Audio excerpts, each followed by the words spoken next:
And we are live, folks, just a few minutes early today. Actually, we're much earlier than typical for a Wednesday, though. My guest, Zach Weiss, was nice enough to allow us to reschedule this. I have to deal with some accounting BS today and talk to my CPA at about 3 o'clock. So I wanted to get ahead of the game, and Zach was good enough to do that.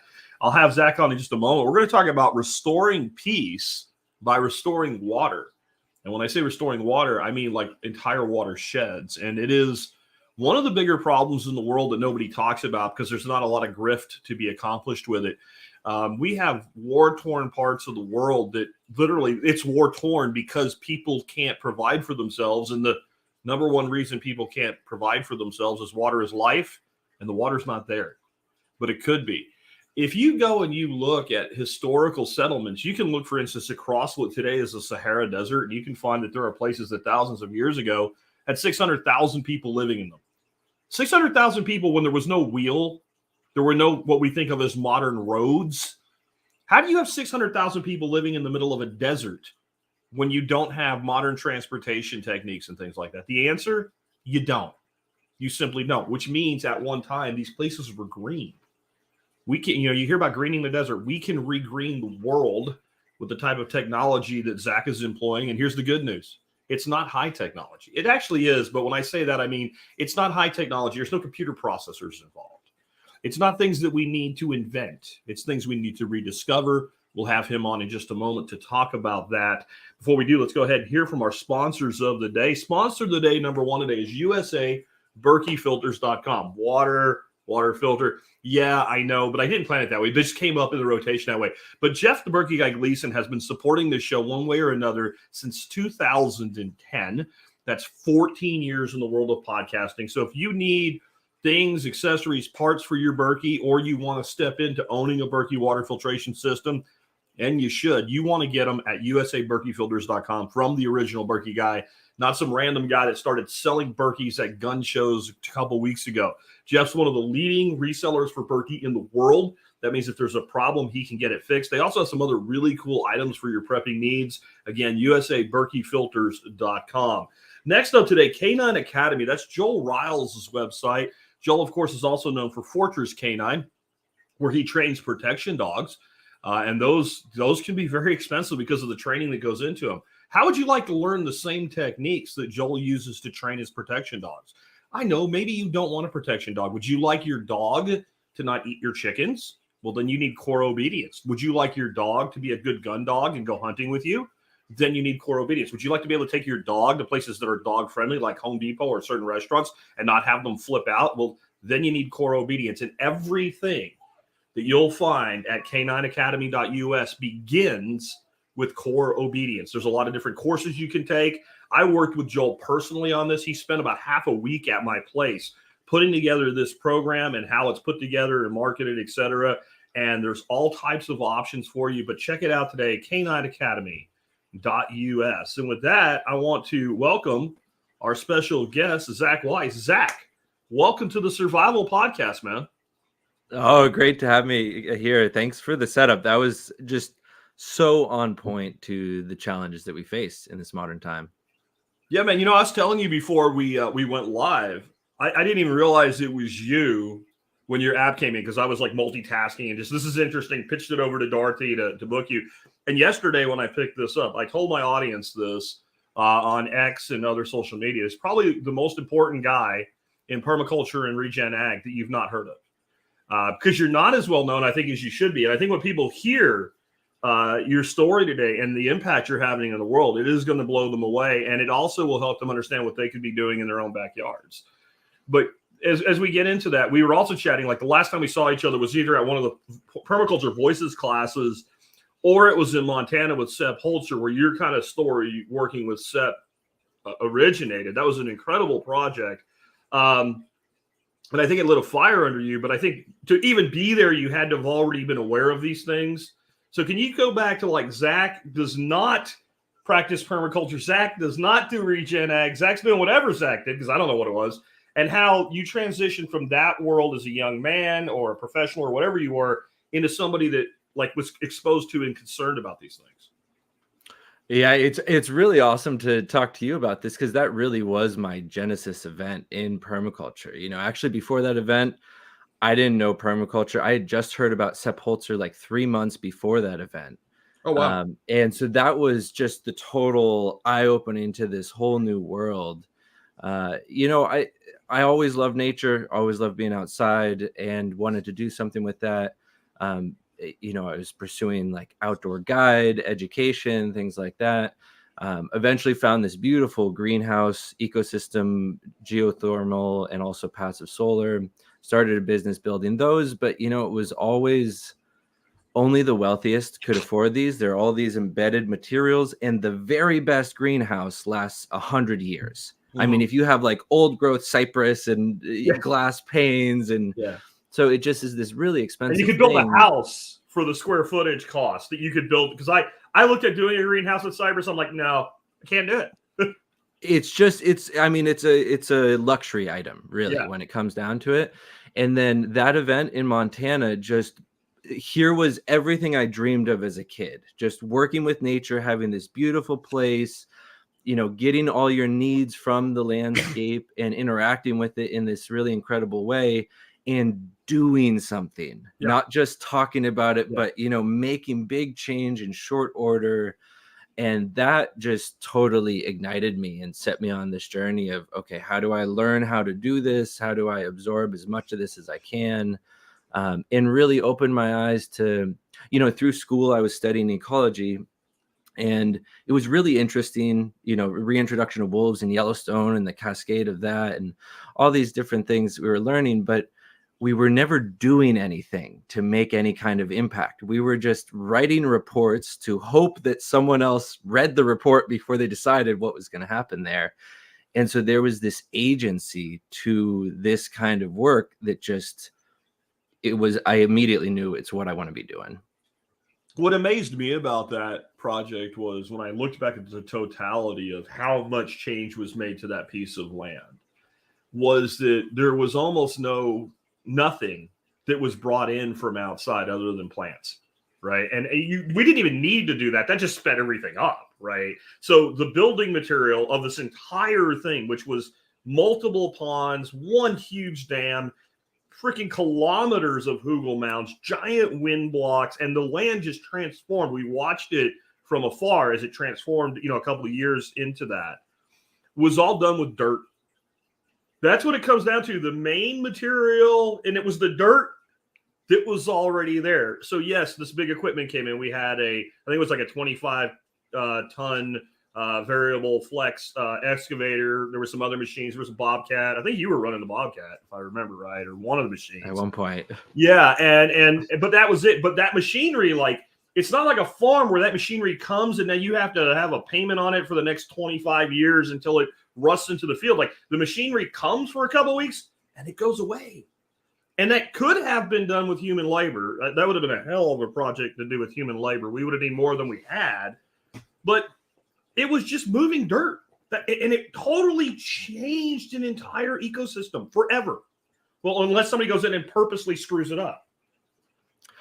Absolutely. And, you think about how long those kind of interventions last. And, with the greenhouse, the very best example, it might last 100 years if you get lucky. These are things that if you do well, they could last till the next ice age. And they're certainly going to last hundreds, if not thousands of years. And so, we can use this little bit of diesel fuel, a little bit of energy. And like you're saying, I always say you can make a year's worth of work in a month with an excavator. Easy. And so you don't really want to own it, because then you're just making too much bare ground and never establishing it afterwards. It's amazing how these just punctuated events that are really focused can have this really long-term ripple effect. Absolutely. Absolutely. So can you talk a little bit? I mean, I kind of did it in my intro, but can you, from your perspective, how does peace relate to water? And in fact, you literally call water the mother of peace. Can you talk about that a bit? Absolutely. It's, water is what all life springs from. All of the capital we have, social, economic, it all at some point sprung from water and the life and the living systems. Even if you just think, we can't even exist on this planet without the climate buffering effects of water. And so as you lose that vital ingredient to everything, it starts to stress all of the systems beyond that. And you very quickly, by degrading ecosystems and changing the water landscape, can fall into these cycles of flood, drought, and fire, which Yeah. then make this really hard situation to live in, to navigate. So now you're left with this dying landscape. You don't have any water for agriculture. What are you supposed to do? You got to feed your family, you got to survive somehow. Your options are leave or violence and starting to take what you need from others. And we see so many of the issues in the world, from issues in the Middle East to issues throughout Africa to the immigration issues in the United States, stem from drought, ecosystem collapse, and then the ripple effects of what people have to do, where you're left with a variety of bad options, and they all create stress in not only that specific area, but then all the areas around that. And you even look at something like the Panama Canal now doesn't have enough water to be passing boats, and that's from I served there 3 years. That's insane. That's the amount of rain that you get 9 months out of the year there is absolutely, in a dry year, is insane. And so this is this, multi-billion-dollar every year challenge that is, again, from disturbing the ecosystem, disturbing the cycling of water, making it more intense when it is there, and then longer periods in between when it isn't. And it just creates all these stresses. I think you particularly see it acute in the human stresses of migration, of war, of refugees, that again all stem from this foundational instability in the water cycle of that place, the local water cycle there. Yeah. And one of the things that tells you you're on a universal truth is when people speak of it in a totally different place. So like one of the best known people in the Bitcoin space today is Michael Saylor. He did this incredible 13-part introductory series with Robert Breedlove, and it went all over. It went like Roman times. It wasn't all about Bitcoin. And he was talking about value of property, and he was explaining why 100 acres in a desert was worth a lot less money than 100 acres in a temperate climate. And it was all about water. And he's like, if you want 1,000 palm trees in the desert and you have to do something to get water where there isn't water, it will cost you $100,000 a tree to maintain those trees for your lifetime. And of course, he doesn't know about some of the techniques that could be done to change that. But it was a flat out universal truth. Where water is, life is, and where water isn't, life is very difficult. Like Elon Musk has all these great things he wants to do, but Mars, maybe, but you're talking millennia if you're actually going to terraform a planet like that, if it's even possible. I don't know. Yet where it rains, we have life, and it doesn't rain there. And so I think that we really need to understand that. And then the other thing that made me think of is the work Neil Spackman's done with the Bedouins in Saudi Arabia. And you're talking about peace. There is a reason that the kingdom of Saudi Arabia isn't a complete war-torn hellhole. And it's a reason that's going to sound completely unrelated to water, and it sort of is, but it's oil. If Saudi Arabia didn't have this incredible welfare program with a relatively small population compared to the amount of natural resource they have in oil, Saudi Arabia would look like the rest of the Middle East. It would be war-torn. It would be, and if you think of any nation, whether we consider them friendly or not, with any sort of stability in those climates, they're living off oil that's somehow being redistributed to their population. When you go to someplace like that without oil, then it's everybody's killing each other. And it's because, and I talk about this as a prepper all the time, things that I would never do if I'm looking at my grandson and his ribs are sticking out of his body and I have to feed him, I will do those things to feed my kid. And when Neil was talking to some of the Bedouins he was working with, some of them were old enough to remember when things were different, even in Saudi Arabia. And they were talking about how people cut all the trees down. And when he asked one of the guys, well, why did you cut down the trees? It's this slow whittling away that you were referring to. He said people cut trees. That's what they do. And I think the beauty of the restoration work you do is it lets people that never saw it as it was see what happens when you do that, if that makes sense. Like, so then it's valued, and hopefully you can then make that value for generations. And exactly like you're saying, this existed everywhere at some point. And how far back you have to go to find that is different in all of these places. In some places, you can find a grandparent that can tell you exactly. I mean, the stories I've heard in Latin America of just, beautiful crystal clear waters year round, food falling on the ground. And now this place is totally drought prone for half of the year. In Costa Rica, where it rains like an insane amount, same as you were talking, these are, so we can find the living examples of when it was different, and then we can also find the examples of where we've made it different. And so in some of these places, it's so long ago, it's hard to fathom, yet you can still improve it and move it in the right direction, and then provide an example of, something like what used to be there. Yeah. When Europeans first set foot in North America, there wasn't a body of water you couldn't drink out of it, except maybe like the Salt Lake and alkaline flats. Like, other than that, and people ate freshwater shellfish from coast to coast, where if you do that today, you're literally going to kill yourself, right?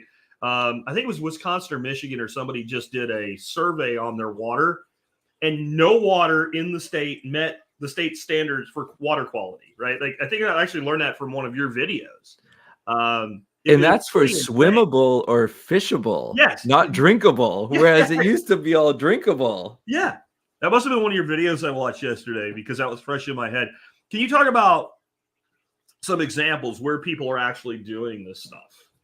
Yeah. So this is the really amazing part, is that there's examples from every corner of the world. And so, whether it's in Africa with Wangari Maathai and Zephaniah Fury Maseko, who taught Brad Lancaster, who then brought this to the United States. Tucson has all these beautiful examples. We're doing examples in the Northwest. There's beautiful examples in Australia. And then there's this amazing example in India, where it's really been done over a long period of time by the communities, by some of the, most humble, poorest communities in the world, doing it with no resources. And yet they've accomplished, some of the most incredible things. In those cases, they've revived 9 rivers now. Wow. And have positively impacted 13 rivers. And this is just over 30 years, which, granted, 30 years is a long time frame, but to revive 9 rivers, 30 years is a pretty short period of time. I think it's Andrew Millicent who's been documenting a lot of that. It's somebody that's on YouTube, and I've been, the things that are being done essentially with small scale earthworks combined with large scale earthworks, and like, rock dams and stuff like that, gabions are, it boggles your mind. The solutions are as simple as they are. Zai farming in the Sahara, etc. It's insane. And a lot of times this is just reapplying the indigenous practices of that place, the traditional practices of that place. In India, for example, they traditionally built all of these water harvesting structures that gave them water in the desert. Then as the British came, piped water came, that knowledge was somewhat lost, and they stopped doing the work to maintain those structures. Those structures fell apart. But then, they ended up without water. And then by returning to their traditional practices, they brought water back to these landscapes. And so, it's really amazing. In this year for World Water Day, we released a film about one of these projects where it was literally an area that the government had declared as lawless, where there were violent bandits, people were fearful to be outside during the day. And now it is peaceful and prosperous just in a 10-year time window. This was an area where if you and I went, we would be kidnapped and ransomed 10 years ago. Yeah. And now, our ears coming home in a box to our family or something, right? Yeah, like literally. Exactly. Right? It's not hyperbole. And so some of these farmers even asked forgiveness from the government and said, we were violent, we did these bad things, we had no other option. We're now peaceful farmers. please forgive us. We just want to raise our families on our landscape. So, I mean, what you're talking about, when I just think about some of the geographies that I know of and that you've mentioned, the most impoverished, poorest people in the world, these people do not have money, right? What we think of as having money isn't even what they think of. Like, you give them $5 and they're like, that's a month pay. I mean, it's literally that. Like, most of the world lives on something less than like $2 a day. All right. So these people do not have money. They do not have the ability to import materials and high cost inputs and things like that. It's just not. It's not a thing. And those things wouldn't fix the problem anyway. You can throw all the glyphosate on GMO crops you want. You can throw all the fertilizer you want. If you ain't got water, stuff dies. And they're using mostly their hands and primitive technology, and they're doing this, right? Absolutely. And, now in some cases they use machines in some of these situations, but 30 years ago, it was all by hand. And, you look at just the cost comparison. This one region that I visited, they were totally out of water, out of options. They tried to drill 27 wells. They all came up dry. And then for the same cost as that boring, they built one water body. And that one water body, the first year, paid for itself 4 times over. Wow. Because they went from 9 hectares of farming to 650 hectares of farming. And so in 1 year, that paid itself 4 times over. And that's just going to be year after year, generation after generation, that one-time cost is going to continue to produce for those people. Now, instead of producing 1 crop a year with the monsoonal rains, they can produce 2, 3, even 4 crops a year because they now have the water to do it. Something people need to get their heads around. When you start going from a single crop to a multi-crop, it is like giving everybody more land.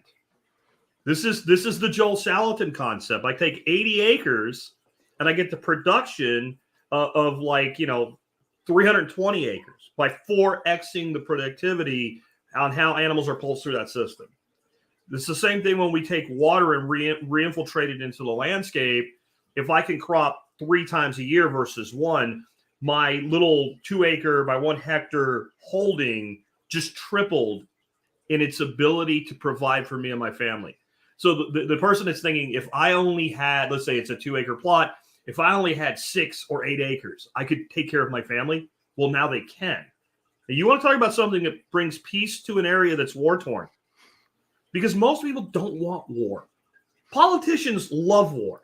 Bureaucrats love war. Farmers do not want freaking war. I mean, I can't think of one of the head Nazis. I don't remember if it was Himmler or somebody said that when he was being interviewed before they checked him out for good about, people going off to war. And he said so. And the interviewer said something to the effect is but the farmer who serves in the army for the United States knows they're serving a democracy instead of a dictatorship. He said, it doesn't matter. It doesn't matter. You do the same thing on both sides. You make them scared and then you force them to fight while you sit back.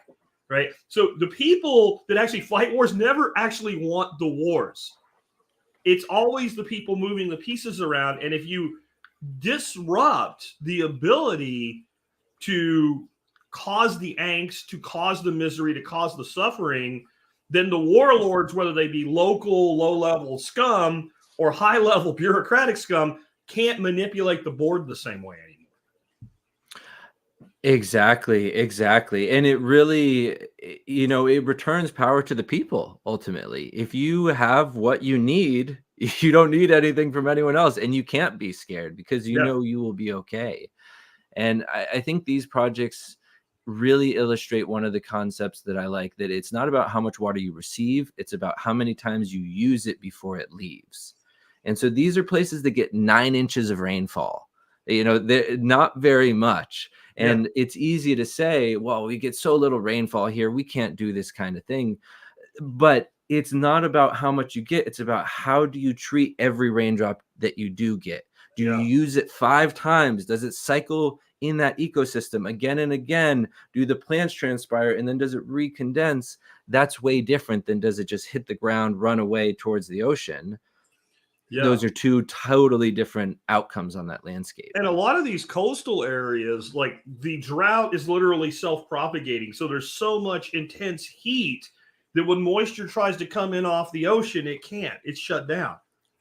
right? So we can make these huge, large scale changes that actually, in the end, you don't have 9 inches anymore. Now you're fully utilizing it, but you're going from 9 to like 11. Doesn't sound very impressive, but across time, it's huge amounts of water. I mean, people need to kind of do the math on what 1 inch of water across 1 acre is, right? Once you kind of get that in your head, you start realizing some of these places that don't get a lot of rainfall are getting a gush of rainfall. It's just all at one time, and you just need to batteryize it basically and make it last. Exactly. And it's like we don't think that the water comes from somewhere. The rain comes from the sky, but that water comes from an ocean somewhere, and some conveyor belt of moisture bringing that water inland. And how, as water condenses, it actually goes from very, very large to very small, and then it kind of creates this vacuum effect that continues to draw in moisture.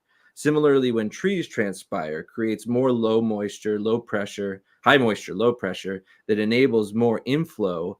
And then what you have in the opposite case is you have these high pressure heat domes that actually push away the humidity until the force gets so strong that it overwhelms. Yeah. And then you get these huge flooding events with long droughts in between, which I can't tell you, it never ceases to blow my mind. I work in so many different places in the world, and they're all experiencing the same thing. More rain when it comes, longer periods with no rain in between, more flood, more drought, more fire. Yeah. And fixing the water will change that. Reducing CO2, no matter how you feel about that, isn't going to change that. It isn't going to change rainfall patterns. I'm sorry. That doesn't work that way. Ask a meteorologist. They'll explain it to you. We need to make these changes. And can you talk about, the kind of impacts we're not talking about? I think people get this a little bit wrong. When you get into broad scale, we're not just talking about putting water into this landscape. We're talking about the restoration of water cycles. Can you talk about kind of the larger impact of that?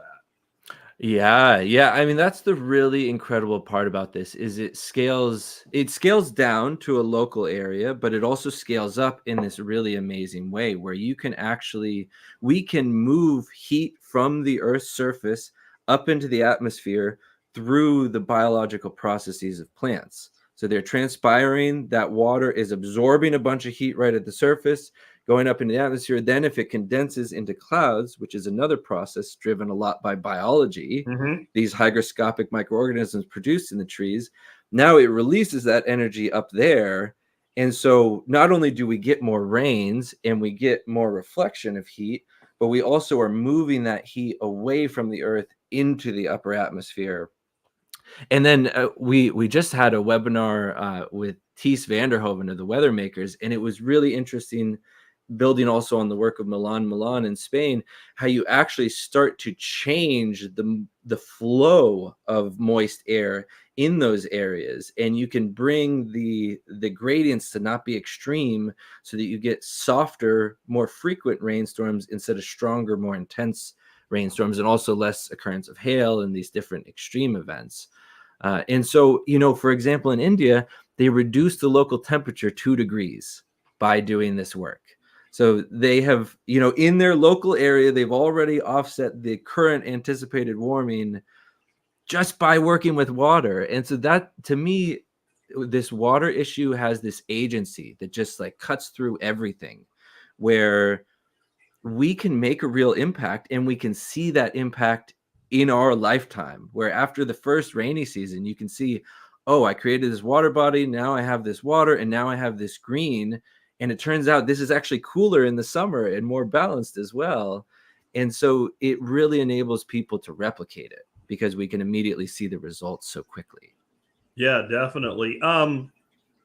I think the other thing is you mentioned microorganisms there, and you were talking about the microorganisms that are actually part of let's call it the above ground water cycle. It literally are carried in the evaporative moisture into the clouds and help seed the clouds to rain. But I've been working like crazy on a new course that we're going to be putting out on cover cropping. And I've been learning massive amounts about soil biology. and something I guess I knew intrinsically, but never really thought about the implications of it before. Without good soil biology, so we're talking about the living things in the soil, not just the soil itself, you can't have a complete water cycle. You have to have life in the soil for the water to get through the soil the way that you're talking about, because without the biology in the soil, it will never have the structure that allows the percolation of water through the soil. And without the water in the soil, the life can't live. So there's got to be at some point where we start to say, hey, wait a minute. The way I put it is, what would you think of a farmer that had a bunch of livestock that didn't feed it? You think that's a dumb farmer and an evil farmer, right? Like, you're going to go broke because your animals are going to die. They're going to be sick. They're never going to get enough straight off the land if you just let them go. You're going to have to do something, whether it's rotational grazing or bringing feed in or haying, or you have to do something to feed your biology of your livestock, or your livestock will die or at least be sick. So then we turn around and we destroy all the biology in the soil with tillage. We do nothing to restore that biology. That's your livestock, the arthropods, the microarthropods, the nematodes, the bacteria, the fungi. All of that that's what you're actually caring for when you care for the land. And if you don't do that, the land will die. And that's not, you say stuff like that and people just like roll their eyes or whatever, No, that if I don't feed you long enough, you will die. And if I don't give you water, you'll die faster. Or the stuff that survives the kind of the resurrection life that you get to work with in the beginning, what it does, it throws an exudate around itself, a gel, and it cocoons itself in that gel. And then it takes a heroic precipitation event to break through that gel and that organism to come back and begin to become active again. It's a lot like those frogs in Africa that coat themselves and maybe come out once every 5 years. It's the same thing.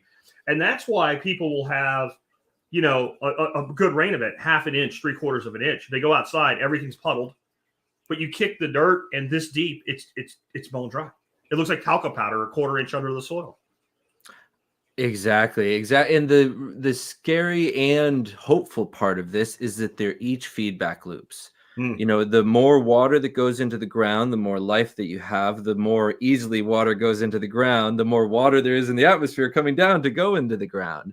And so that is this thing where we take one step and nature takes the next 10 and just continues in that direction. And conversely, if we beat up that soil, we drain the water away, we make it harder for the water to infiltrate, we make a more and more aridified area. And to me, this is one of the scariest things about all the stuff with wildfires we're seeing, is we're normalizing the wildfire while not even talking about the dehydration that's resulting in the wildfire. That, these forests have been totally raped, that the soils have been destroyed, that the wetlands have been drained, and then it all burns. And we're going to say, oh, well, the fire is just part of our cycle. It's global warming. Yeah, it's carbon in the atmosphere. It's global warming. What? You just look at this and go, okay, so we have completely proven, Stafford Beer right, that the purpose of the system is what it does, not what it claims to do. And I'm specifically talking about the education system, that a person can tell you that with a straight face. So here's this place that's, 20 degrees latitude further north. It's much cooler there than it ever, even if it's warmer, it's cooler than it ever was in this place. And it has wildfires too, but global warming did it. Yes. You understand how fire works? Like, fire doesn't care about like the air temperature. I've seen things burn down in the middle of winter and melt the snow as it went. Like, fire is fire, heat is heat. They're two different things, but they don't. I think we've been so confused by this, and I think the reason it's easy to confuse people, it doesn't take a genius to look at and go, something's wrong. So then whoever gives you an explanation first, who has the most credibility behind their explanation, you'll grab onto that and believe that. And it leads us directly away from the solution. Because what you've been talking about is a cycle that we have these places where we have drought and fire. Well, that makes sense. But we also have flooding. So we have flood, drought, and fire. Think about some of the worst places for wildfires in the country. California.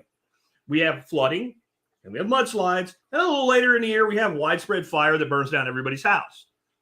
That doesn't seem to track, but it does. Can you explain that? Really, the flood and the drought are two sides of the same coin. And when you create one, you create the other. And I think it's just like you're saying, it's so much harder to unlearn and relearn than to learn the first time. And so whatever you hear is the first explanation, you just kind of accept, and that's what you're going to believe. But then when you've seen what I've seen, and you just know so clearly that there's an alternate. And I want to speak about two projects here. One that we did in Malibu, California, where the work that we did saved the house twice. Oh, Once wow. from wildfire, where Okay. the neighbors burned, this place did not burn because of this hydrated, charged up landscape. And then again from landslide, because after the wildfires, the floods came and the landslides came, and the water body caught the mudslide that would have taken out the house. Now, the water body had to be dug back out. It Sure. wasn't like there was no damage, but the multi-million-dollar house was okay. It was Yeah, saved I'd because of rather this. dig another hole than rebuild a house, Right? right? Yeah. And then another even more impressive project in 2019, 2020, when the wildfires were going just crazy in Australia. People were going into the ocean to get away from the Yeah. wildfires. It was Yeah. tragic. One place I visited, Peter Marshall, he's a truffle farmer. He had fire burning around his place for 2 months, coming in from all different angles, and his place didn't burn. Huh. He was taking crown fires to ground fires and able to put them out with a shovel and defense. And so, whereas, literally he had to come from all different angles, and because of his land management, because of his storing of water, his hydration of the landscape, his working with water trees, that in this case he's been fined $1 million for planting those willows, but that's what saved his place in those fires. It's like every time there's a solution, there's somebody to prevent it, right? Like, and it's usually somebody that claims they actually want a solution, but it doesn't appear that way at all, that they actually want a solution, because you wouldn't sit there and look at it and go, oh, wait, here's the one place that didn't burn down. Maybe we can learn something here. I mean, that's what I do. When I look at a neighbor and their lawn is green and they don't have a truck coming once a week and a sprinkler system, and mine is brown, I go over and say, hey, what are you doing? That would be the logic. If I am running a business, it doesn't matter what it is. If I'm running a business and I'm suffering, and one of my contemporaries is excelling and growing their business, I want to know what they're doing different than me, so I can do the same thing. Where it's like, well, it's like the thumb that gets knocked, or the whack-a-mole. Like the one that sticks up and stands out, we got to whack that back down before people find out. That's how it feels. And I mean, the hopeful thing is that the people are seeing it, and the people are saying, we want to copy that. Because then at the same time, just like you're saying, the government-funded program is to ring bark and poison these same trees that helped this farmer's place not burn. And so there's just and that's a program that was already in place. It's not like they put that in after, but it's just I think one of the big challenges that we have all throughout, up and down right now, is the people in control do not have real connections to the consequences of those actions. And so, for example, water is a easy one to talk about in this way, because in a water scarce world, water is very profitable. In a water abundant world, water is very cheap. And so the people who are in control of the water are financially incentivized to make it more scarce. And they get rewarded when it becomes more scarce. And now I hope they're not doing this intentionally, but they don't see the results of that. They don't see that the war crises or the violent crises have a result from their actions. They just see that the number in their account keeps going up and up and up. And so why wouldn't they keep doing that? And that's why I think we need more and more of the people to just take back control of the management of the landscape. The people who see that landscape, see the results, and whether we're allowed to or not, just starting to help the management of those landscapes to move them in a positive direction that we ourselves will then benefit from.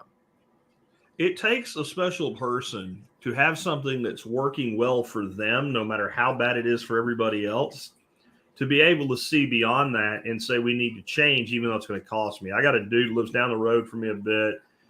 We have fireworks sales in Texas 2 times a year. There's a very limited number of permits so people can sell them. He sells fireworks. He works 2 weeks in the summer and 1 week in the winter, right? But he's totally opposed to changing that system and making it where anybody that wants to can sell fireworks. Not because he thinks fireworks are dangerous, because he has a nice little protected bubble around him. He's got one of the permits. He'll die and leave it to his kid. They make a full-time income working 3 weeks a year, and I don't begrudge him for it, but it's a protected class. So the person doesn't, I don't think he's a bad person, or I wouldn't give him any business to set fireworks off in my yard, right? Like, I don't think he's a bad person, but you put any person in a position where they benefit by the status quo, they will defend the status quo. And I think that's a lot of what you see. It's not that this person's out like Montgomery Burns in The Simpsons, bringing the sunblocker in or some shit. Excellent, you know. I think what you really have is just people that have adapted to their surroundings. And if it does work for you, you don't want to mess that up. 100%. And you really can't blame people for that, because it's an easy thing to fall into. And I think it's where we just need to support the people and this is the beautiful thing about this type of work, is it's so simple. It requires so little. It's open and available to everybody.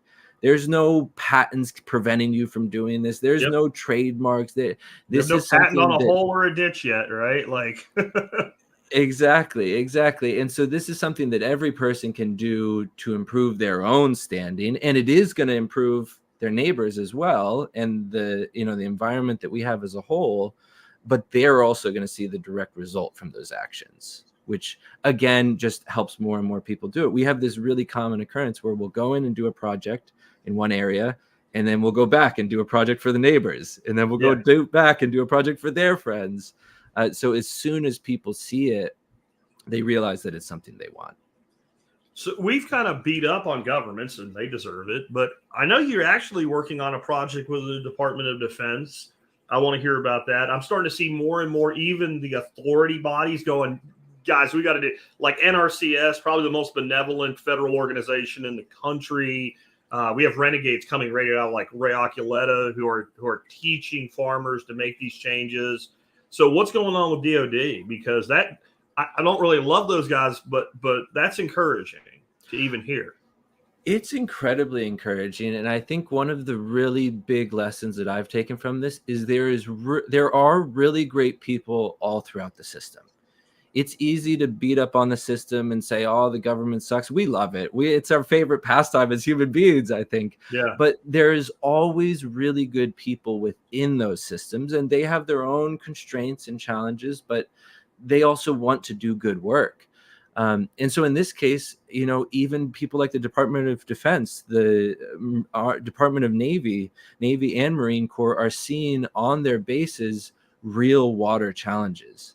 And they're seeing, hey, what we're doing is not working, and we need some alternate solutions. And so they actually right away had this idea of doing a bunch of check dams to create more infiltration and recharge.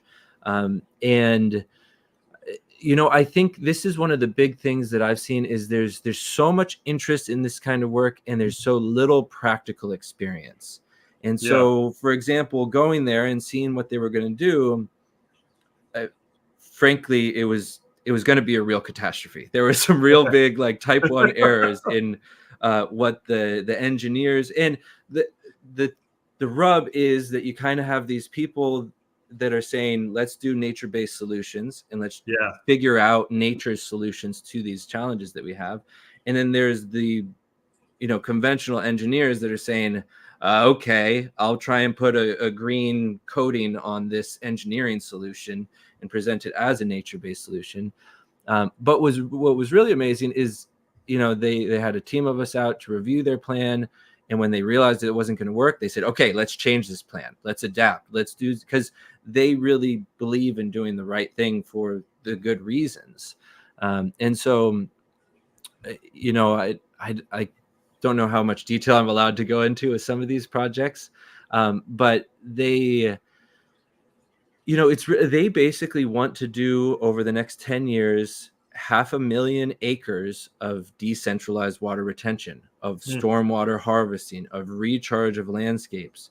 And they do some incredibly altruistic things that also serve their own best interest, but that could be done in a much better way naturally. And so, for example, one of the things that they do, they have these pronghorn on the ranges, on the testing ranges. And if those pronghorn get listed as an endangered species, they're screwed. And they have all these challenges. And so they do work with it, is what they call keeping common species common. And so they have waterers, and they bring alfalfa to these pronghorn to keep the numbers up. Mm-hmm. And so they have this incredible expense to go into these remote locations. Sometimes they're helicoptering water into these remote locations for the pronghorn, when they could just build a small earthen water body that would create the water for at least a few months. Yeah. And so then they wouldn't have to bring as much water into these places. And it was excellent that they were really open to this. And they really, they see we have these huge, expensive ways of doing things right now, but there are cheap, natural ways that other people are doing. Why aren't we doing that? Yeah. And maybe we should start exploring some of that. You often see people that almost get it right, and it just bugs you. Like, you're like, I could make a few changes to this, and it would be so much better. Like, when I lived in Hot Springs, Arkansas, there was a Walmart we used to go to. They had a massive parking lot, so it causes massive runoff. I guess they were probably forced to buy some buffer land so they could get the permit to build. They put in a thing that could have easily been like a 2-acre lake that people fished in and used, right? Even if it wasn't going to be a lake, it could have been an infiltration tank, right? And so it would rain, and all the water off the roof, all the water off the road, all the water would go in there. But right down at the end of it was a giant concrete pipe that I could have crawled inside of, and that discharged the water into the giant gabion ditch that went all the way down to the Ouachita River. And you just look at this and go, okay, so there's all kinds of filth coming off the parking lot. So let's put in some gabions and let's build up terraces with those. Let's throw some cleansing trees in there. Let's the water go down in there. And let's either make a community pond with a park, right, and charge a membership for it, Walmart. You're in the money-making business, or go ahead and let the water not dam up, but let it infiltrate into the land instead of run down the road. Like, the changes necessary to even fix it after they did it wrong were maybe 2% of the construction cost of what they built. The cost of that concrete culvert could have paid for everything else that I just said, and you never needed it. And you just, I feel like that Chinese guy or that Japanese guy in the meme that's just like this. You know what I'm talking about? Like, oh my God, like, I don't understand. Absolutely. And so much of the time, it's like a 10 or 20% difference at most in cost could have this whole different situation. And you can say, yes, of course, we want to make the world a more beautiful place. But even if we just want to offset the impact of that concrete building and parking lot, this would be the way to do that. Even if we don't want to be helpful, we just want to be neutral. Yeah, we need to start engaging in some of these kinds of things. And so, it makes so much sense that when you see people not doing it, you want to pull your head out, but then you realize that people just don't know. And in so many cases, we're getting so close, but so far. Just like you were saying, I'm thinking in California, they're starting to do in some of these big events groundwater recharge. Brilliant. Yes, of course they should be doing groundwater recharge in these big events. But what they're doing is they're pumping the stormwater underground into the aquifer via wells. And so they're taking untreated surface water, instead of slowly filtering it through the earth, making this pristine aquifer water, they're just piping that straight into the aquifer to not only store this polluted water, to pollute the other water that's in there. And so I think it's this critical time to get more people who know how to do things really in alignment with nature, because now there's all the interest. There's all the people that want to do it, but there's just not people to help guide those people to the right solution. Someone at that Walmart thought, like, let's at least have some natural part of the landscape here, but they just didn't know what else they should be doing. And this is where, the education and outreach is so key, so that more people know not just that it can be done, but how to do it. Yeah. So let's talk about that for a minute. Like, you literally, you run a business doing this now. What kind of people or entities are contracting your services to do this. I'd love for you to tell me like the guy with the 27 John Deere combines in Nebraska, but I don't think that's the answer. Sometimes, actually, great. Believe it or not. Well, and so this makes me think of one big project, and I'll say those people get there when the situation is harsh enough. And so I did one project for big, very totally conventional dairy farm that they are going to be out of water in 7 years if they don't change their practices. They've already stopped irrigating their land and they use all the water for the dairy. Yeah. And based on their estimates, their farm will be done in 7 years. And so those people are saying, hey, yeah, you're expensive, but you're cheap compared to losing everything. Yeah. Getting a farmer to think 7 years is hard until 7 years is the end. Exactly. Right? Then, oh, wait, now I care. And, you know, it's a wonderful family of great people. Like, you know, it's just the trajectory that they've inherited. They don't necessarily want to be doing it, but it's hard to transition some of these big operations that are their financial lifeline that they know are bad for the environment, but they also can't stop because it's their income. And so I'd say a good chunk of our clients are farmers of one sort or another, whether they're big scale, small scale, they want to produce their income doing farming, and every farmer needs water for that. Then a big portion are, you know, kind of back to the landers, homesteaders, or just people who have nice properties. You know, I've worked for some of the wealthiest families in the world on their, you know, fancy vacation home somewhere that the way the engineer built it, their house floods every year in like a dry Mediterranean climate. And they're trucking in water every day to feed this landscape. And they are environmentalists. They want to have a beautiful place, but they're just being misled in how to do that. And so whereas they could store all of the water they need every year for irrigation just off of their buildings, they instead are trucking in water at great expense. Their buildings are flooding every year. The landscape is eroding. They have more mosquitoes because of how they're doing this. And it's just, it's a total mess. So there's a good portion of people that, you know, whether it's for their family, for their homestead, or just for the wildlife. And then another good portion of our projects have some kind of community outreach, whether it's a development or whether it's an educational center or things of that nature, where it's more than just an isolated project. It's a demonstration project of what could be possible with the idea of helping others learn how to do that. That's awesome. I'm also wondering, like, you have this incredible website called Water Stories, and you also have courses. Are people learning from you guys and actually going out on this same path? Yeah, that's to me the most incredible part of all of this is that, you know, I just put everything I had into Water Stories, all my savings, all my time. I've been on volunteer since the start of it. And I hoped that it would eventually work, but it has worked so much quicker than I ever anticipated, where some people go through our 6-month course and then they're doing it professionally at the end of the course.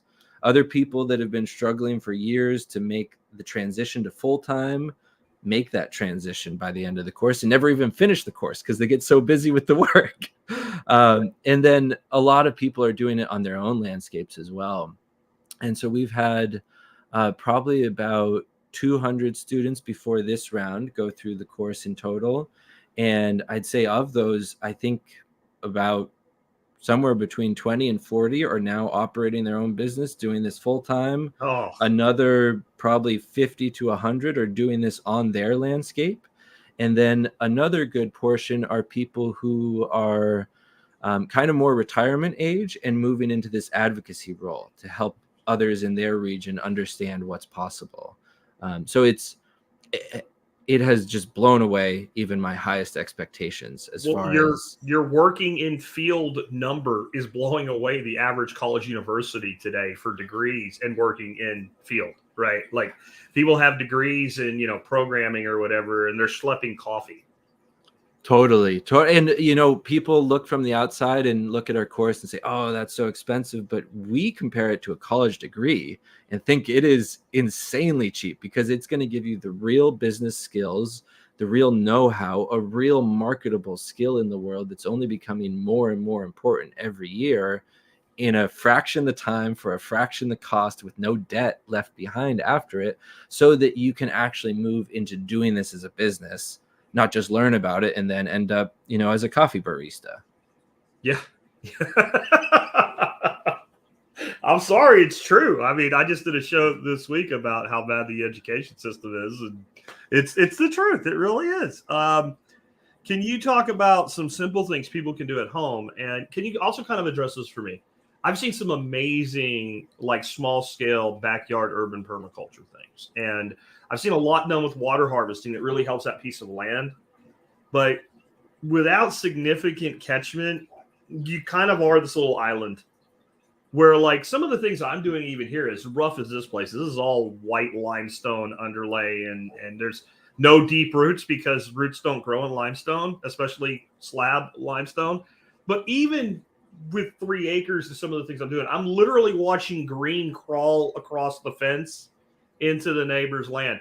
But how do we do the little things that we can do at home, but how do we also try to get projects big enough to impact more than just the place that they're being done?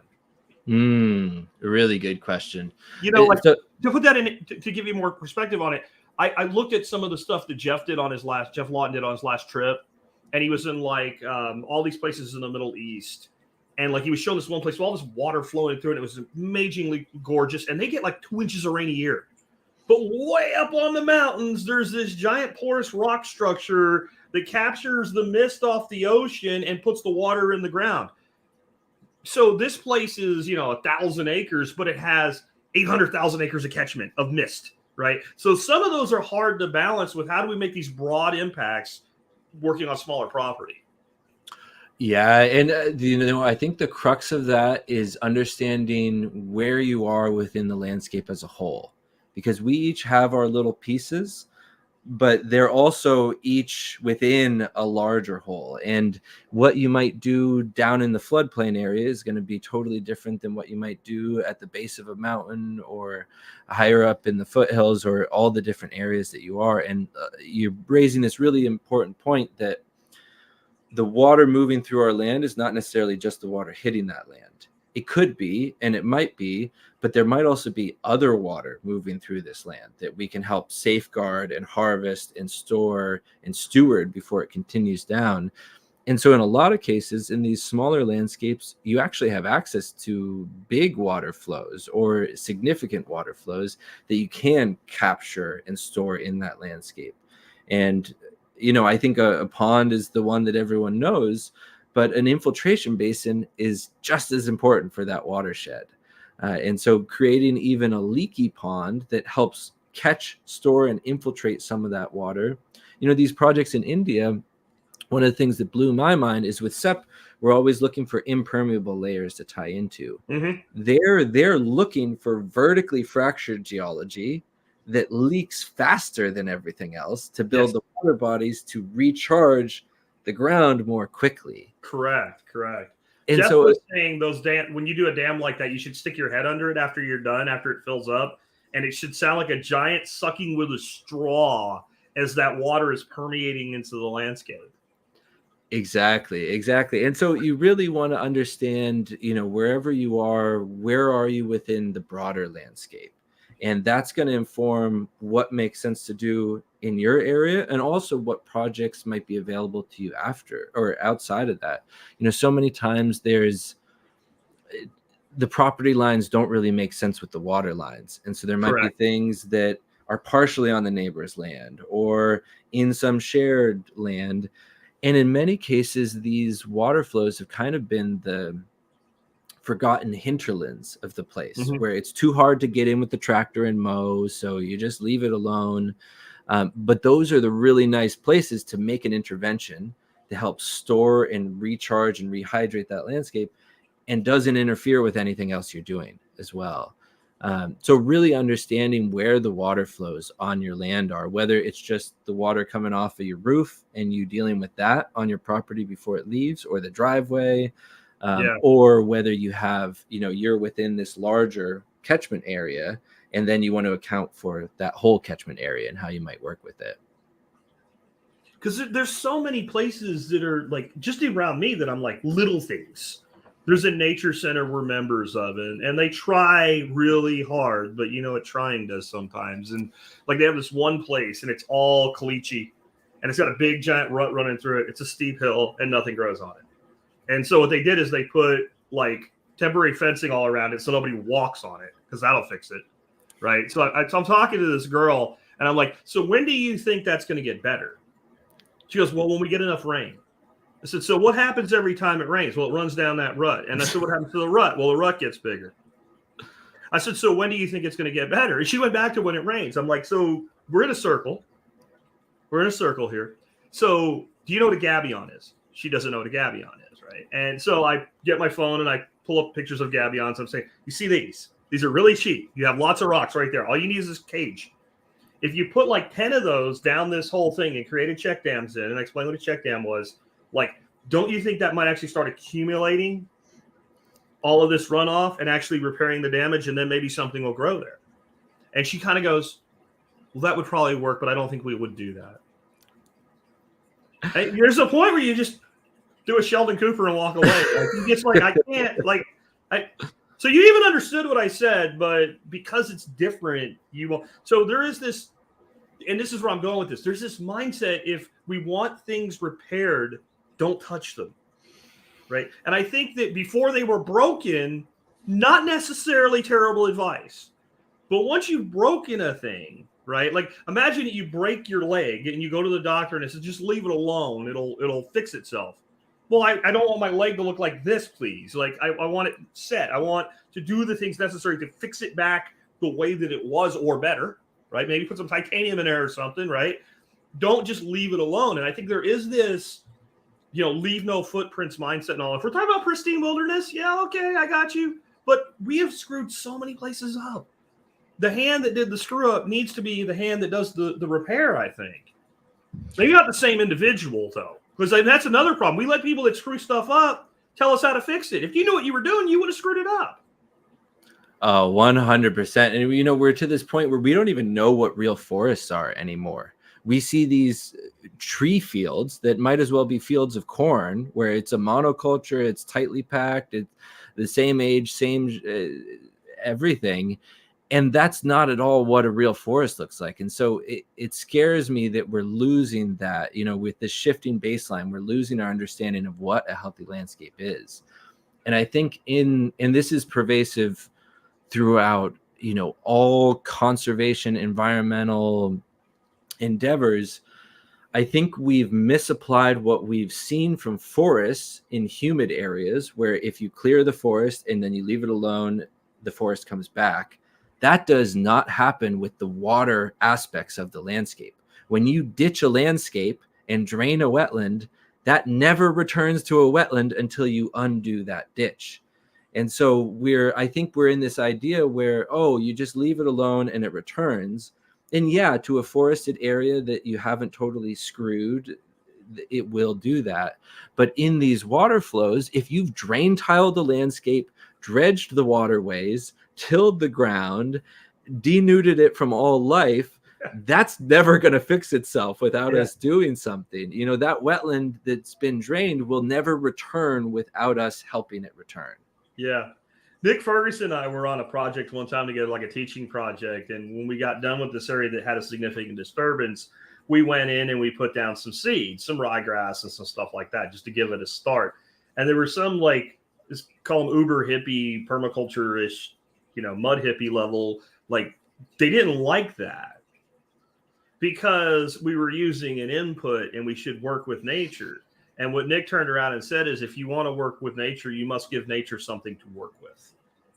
Right. Like, and that's what we're talking about here. Like, digging a hole is not an unnatural thing, but the same hole can cause damage or restoration. A ditch can cause damage or restoration? What's the pitch of the ditch? Where is it? Where is the water coming from? Where is it going to? Does the ditch move the water slowly across landscape, or does it spread it and infiltrate it, or does it send it rocketing down the road like every ditch in America? Like all of those it's the same shape, but it's the context of the location, the application, and the pitch, right? And I might actually want to move water significantly in some areas for a time, but not for a long time, right? Like somebody here was mentioning that like they didn't think swales would be useful. And I don't know that they would. So I hope they didn't take me wrong when I gave my little input there in the chat. But I'm like, just because you get lots of water doesn't mean swales wouldn't help you. They can do as much to mitigate too much water as to infiltrate what is perceived as too little. Like all of this has to have context. Absolutely. And so many times we're inheriting landscapes that were developed in a particular context, and that context may not be the same. I can't tell you how many times I go to a farm that you can see by the manipulation of the landscape, it has been specifically drained to make it drier, and now it struggles with water and struggles with drought. And when rains were more consistent through the summer, that strategy made sense. Now, as they become less consistent through the summer, we need to adapt our strategy and in many cases undo this infrastructure that, was put in place previously in more balanced, steady conditions that we could count on. Yeah. Yeah. How can people learn to do what you do? And let's talk about water stories and why you spent so much time and as you put like all your money into it. Yeah, so water stories is my aim at replicating this work around the world. Sepp, who who's been a great mentor to me, he's always challenging me to the next thing. And so at one point talking with projects with him, he was very nice to call me his best student, but he immediately said, one of you is not enough. We need hundreds or thousands of you. Millions would be better. It sounds like him. And so that was where this idea of water stories was born. How do we make it so that there are hundreds or thousands of me all around the world, not doing exactly what I do, but learning what's possible and implementing what's possible, doing what's possible, not just wanting it, but actualizing it. And so what we did when we started Water Stories, I took my whole 10-year journey that I went on as a practitioner, and then I said, how can I streamline this, take out all the stuff that wasn't necessary, and put that into a tighter experience that people can go through? And so we ended up refining it down to 6 months, where you basically go through all the checkpoints that I went through as a practitioner, but in a really condensed time frame, so that by the end of this, you know how to learn all the things that you need. With Desert in Paradise, because now it's so far beyond. Oh, you're on an Apple, aren't you? Sorry about that. It auto-played. Keep going. I'm trying to show people the site, and I screwed it up. Go ahead. No, that's great. I love that. But yeah, where we really just, by the end of it, you have all the information you need to learn how to do this and to be doing it, and you've actually done it as well. I think that's one of the things I hate online courses. I hate online communities, but it's this way to reach a much wider range of people. And so we say our course is online, but it's really at home, because while we have all these beautiful video modules that take you through all the different things, really the learning is through the actions that we ask you to do as part of the course, where you have to go outside in a rainstorm, you have to read your landscape, you have to do test slices, you have to do hand samples and see the results. Because I think one of the big things that I've seen is people get this gateway into it and get really excited, but then they don't have the support they need to actually do it. And so we really built our program around how do we set up the support people need to actually do it, where there's the 6-month course, but then also an alumni membership afterwards, where you can continue to get my input on your projects for as long as you want, as much as you need. And it's a way to try and replicate, practitioners of these abilities in a faster way than we could do in a one-on-one or an in-person basis. That's awesome, man. I definitely think people should check out your site. It's at waterstories.com. I will have a link to that, plus your YouTube, your Instagram, your Facebook in the show notes for today. And if people want to take that course, like, is that, it said it's 6 months long. Is that like an internship, or are you doing it at home with remote? How does that actually work, and what's the cost? Yeah. So it's at home. It's all online, and then you're doing the actions on your own landscape, and then sharing it with the group as a whole or us through your workbook. So we have our self-paced version of this course, which is called Essentials, where you just can go through all the videos and actions on your own time. And then we have a live class that we're going to be running once a year moving forward. We actually just had our course just started a couple of days ago, and we actually filled this year, amazingly. So unfortunately, there's no room in that for this year, but we will run it again in 2025. And then we do have this Essentials course that's available anytime, but doesn't include all of the live components and responses to your workbook. And it's really just, maybe a more typical online course where it still has the actions, but you're not actually getting feedback on those actions from anyone. You're just doing them on your own. Is this just the web designer thing that's a little jacked up then? Because I'm looking at your site right now. It says enrollment closed right next to join Essentials, and it sounds like Essentials is the self-paced one. Exactly. Okay. There's also another button that says join Essentials that's not part of that bottom mass. So whoever maintains that for you, you might want to have them take that word off there if that's what people are looking for, because it looks like you can't do the Essentials class, but what you're saying is you can. Yeah, I appreciate that. And actually that's my department. I just did a quick flip over when we filled, and so I got to go through and make the marketing website a little bit more clear now that we just was the end of this last month. Trust me, I'm not, after this month, last month, I'm not going to pick on anybody's website oversights. I put the wrong episode attached to show notes twice in. Oh no.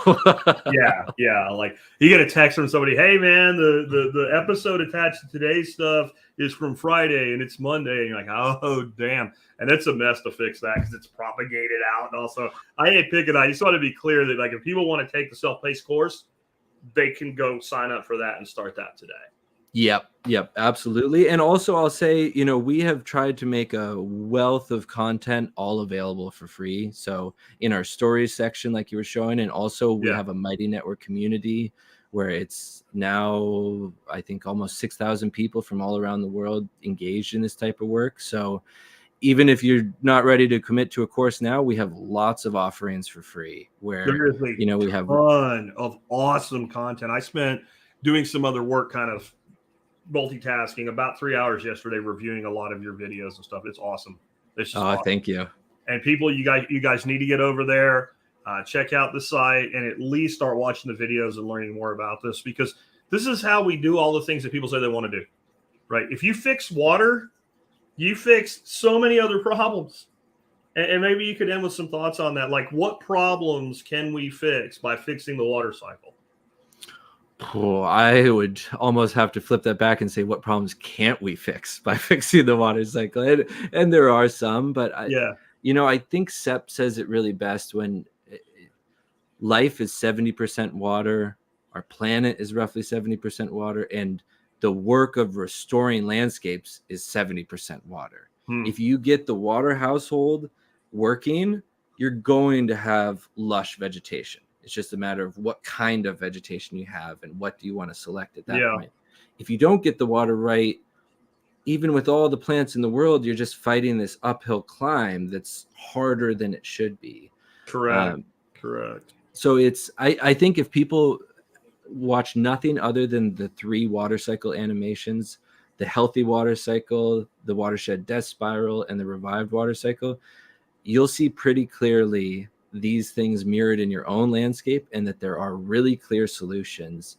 And one of the things I love about this is it just brings everyone to the table. There's a lot of core human values of having a healthy, safe space for yourself and your family and a productive future that you'd be hard pressed to find a human that doesn't want that for themselves and their landscape. And this is a real direct way to provide that. And I think is why so many people are opening up to this as a possibility, and not only that, but actually implementing it on their own landscapes.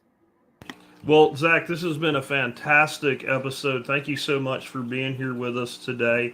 If you ever want to come back and talk more about this stuff, just fill out another guest form. There's always a place for you to come back on. Don't let it take 10 years like it did this time, between the first time or last time we talked and now, because you definitely are welcome here, and you're doing incredible work.